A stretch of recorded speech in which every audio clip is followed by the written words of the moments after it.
স্বৈরাচার শেখ হাসিনাকে দেশে এনে প্রকাশ্যে এই সরওয়ার্দী উদ্যানে প্রকাশ্যে রাষ্ট্রীয় আইন অনুযায়ী তার যে বিচার হওয়া দরকার সেই বিচারটা এই প্রকাশ্যে খোলা মাঠে জনগণের সম্মুখে এবং উন্মুক্ত মিডিয়ার উপস্থিতিতে সারা দেশ সারা বিশ্ব দেখতে পারবে স্বৈরাচারের কি বিচার হয়, তার দৃষ্টান্তমূলক বিচার অনুষ্ঠান করতে, যাতে ভবিষ্যতে আর কোনো স্বৈরাচারী সরকার বিশ্বে আর গজাইয়া না উঠতে পারে। হ্যালো, আসসালামু আলাইকুম। হুজুর কোথা থেকে আসছেন আজকে সম্মেলনে? বরগুনা জেলা আমতলী উপজেলা থেকে আসছি। আজকের সম্মেলনের উদ্দেশ্য বা আপনাদের যে পরিকল্পনা, এগুলো নিয়ে যদি একটু কিছু বলতেন। আমরা খেলাফত মসজিদ চাই বাংলাদেশে কোরআন সুন্নাহ মোতাবেক রাষ্ট্র ব্যবস্থা চালু করতে। দীর্ঘ 15 বছর পর্যন্ত আমরা মন খুলে কথা বলতে পারি নাই, কাজ করতে পারি নাই, এবং জুলাই আগস্টের ছাত্র জনতার বৈষম্য বিরোধী আন্দোলনের ফলে এবং স্বৈরাচার শেখ হাসিনা সরকারের দেশ ছেড়ে পলায়নের পরে আমরা নতুন করে স্বাধীনতা পেয়েছি। আমরা এখন মন খুলে মানুষের সাথে কথা বলতে পারি।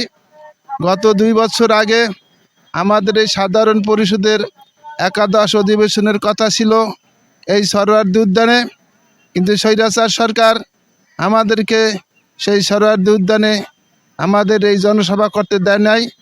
আমাদেরকে ইঞ্জিনিয়ার্স ইনস্টিটিউশনে আমাদেরকে অল্প একটু জায়গায় কোণঠাসা করে জায়গা দেওয়া হয়েছিল। আমরা অত্যন্ত কষ্ট করে স্বল্প জায়গায় আমরা প্রচুর মানুষ ঠাসাঠাসি করে সংক্ষিপ্ত আকারে আমাদের এই প্রোগ্রাম করতে হয়েছে। এবছর আমরা উন্মুক্ত পরিবেশে প্রশস্ত জায়গা নিয়ে আমরা আমাদের সাধারণ অধিবেশনের দ্বাদশতম অধিবেশন অনুষ্ঠান করতে পারছি। এজন্য মহান আল্লাহর কাছে আমরা শুকরিয়া আদায় করছি। আরও শুকরিয়া আদায় করছি স্বৈরাচার মুক্ত স্বাধীন বাংলাদেশ। আজকের অনুষ্ঠানের মূল প্রতিপাদ্য ছিল নতুন বাংলাদেশ গড়ার দৃঢ় প্রত্যয়। নতুন বাংলাদেশ, এই দেশে কোনো স্বৈরাচার থাকবে না, বৈষম্য থাকবে না, অন্যায় অত্যাচার থাকবে না, জুলুম নির্যাতন থাকবে না। শোষণ মুক্ত ইনসাফপূর্ণ একটি সম সমাজ প্রতিষ্ঠা করার জন্য আমরা কাজ করছি। আমরা আশা করি আমরা সফলকাম হব এবং এ ব্যাপারে সর্বস্তরের জনগণের আমরা সহযোগিতা কামনা করছি এবং সাংবাদিক এবং মিডিয়ার জনতাকেও আমরা আমাদের সহযোগিতা করার জন্য অনুরোধ করছি। বর্তমান অন্তর্বর্তীকালীন যে সরকার রয়েছেন, ওনার কাছে আপনাদের কোনো দাবি দেওয়া আছে কি? আছে।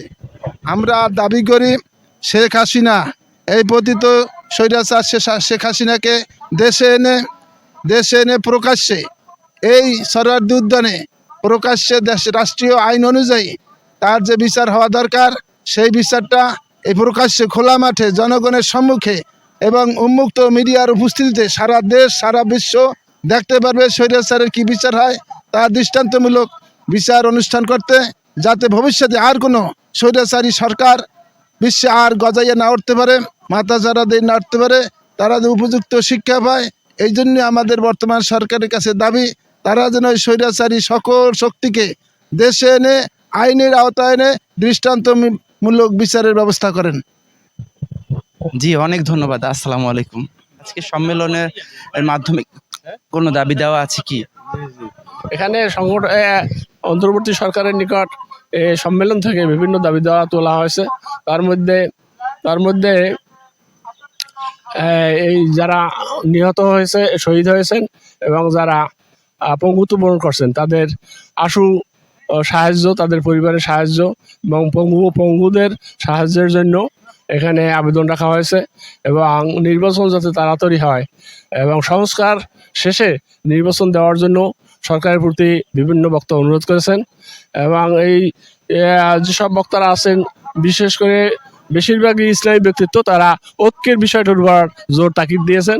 সবাই ঐক্য কামনা করেন এবং ঐক্যের কী রূপরেখা হবে এ ব্যাপারেও নেতৃত্ব বলছেন যে বিভিন্ন সংগঠনের নেতৃবৃন্দ বসে যাতে ঐক্যের রূপরেখা তৈরি করেন এ ব্যাপারে অনুরোধ রাখা হয়েছে। তো আশা করি আমরা ভবিষ্যতে ইসলামী আন্দোলনের একটা বিরাট ঐক্য হবে এবং এর সুফল আমরা ভোগ করতে পারবো। শুধু নামাজ রোজা হজ জাকাত করলেই হবে না, এর সাথে সাথে আল্লাহর জমিনে খেলাফত প্রতিষ্ঠা করতে হবে।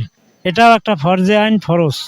এটা বাস্তবায়ন করার জন্য আমরা অত দূর থেকে কষ্ট করে এখানে এসেছি এই সম্মেলনে। এই সম্মেলন খুব সুন্দরই হয়েছে, সর্বদলের লোক এসেছে, চরমনাই, সারসিনা এবং ওই মামুনুল হকি, বাংলাদেশ খেলাফত মজলিসের বিএমপি সহ অন্যান্য রাজনীতিবিদ লোক এসেছে। তারা এসেছে, আমরা ঐক্য করার জন্য কথা বলেছে, আমরা খুব সন্তুষ্ট তাদের কথায়। অন্তর্বর্তীকালীন সরকারের কাছে আজকের যে সম্মেলনের কোনো বিশেষ দাবি দেওয়া আছে কি?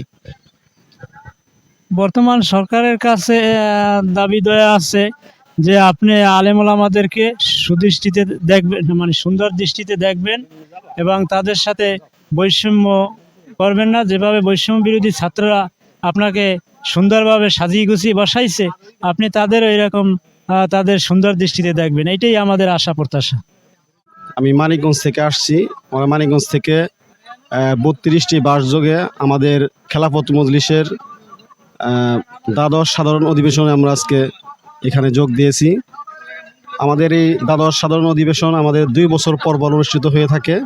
সকলেরই মুখে একটা বার্তা ছিল, সেটা হলো যে কিভাবে আমরা এই ইসলামী শক্তিকে আমরা ইসলামী শক্তি ঐক্যবদ্ধ হিসেবে থাকতে পারি এবং দেশের পক্ষে থাকতে পারি। বিশেষ করে ভারত ইতিমধ্যে আপনারা সবাই জানেন যে আগের খুনি হাসিনা সরকার আমাদের বিরুদ্ধে, আমাদের দেশকে তারা একটা রাজ্য হিসাবে তারা মনে করত।